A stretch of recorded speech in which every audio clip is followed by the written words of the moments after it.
A security engineer is alerted by Amazon Guard Duty of an unauthorized access IAM user instance credential exfiltration finding on a production EC2 instance. The investigation reveals that a remote threat actor has obtained and is actively using the EC2 instance's API credentials from an unauthorized geographic location.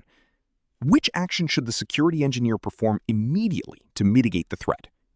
Option A, update the EC2 security groups to restrict all inbound traffic. Option B, deploy the Systems Manager agent to generate an instance resource report. Option C, run an Amazon Inspector assessment to identify potential software vulnerabilities. Option D, revoke all active sessions linked to the IAM instance profile. This scenario centers on the security of IAM credentials assigned to compute resources. Specifically, it asks how to respond when an instance's temporary security credentials, which are used to make AWS API calls, are stolen and used from an unexpected location. Understanding the difference between network-level security and identity-level access is key here. I believe the correct answer is option D, to revoke all active sessions linked to the IAM instance profile. When Guard Duty alerts on credential exfiltration, it means an attacker is using valid, stolen AWS API keys.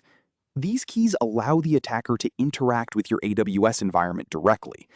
Simply blocking inbound network traffic, as mentioned in option A, does not stop the attacker because API calls bypass the instance's network security group settings entirely. Options B and C involve diagnostic tools. While helpful for forensics or vulnerability management, they do not block the active misuse of credentials.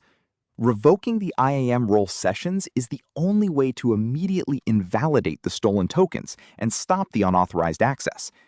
As an exam tip, always remember that for credential compromise, your primary focus must be on identity and access management controls, rather than infrastructure network rules.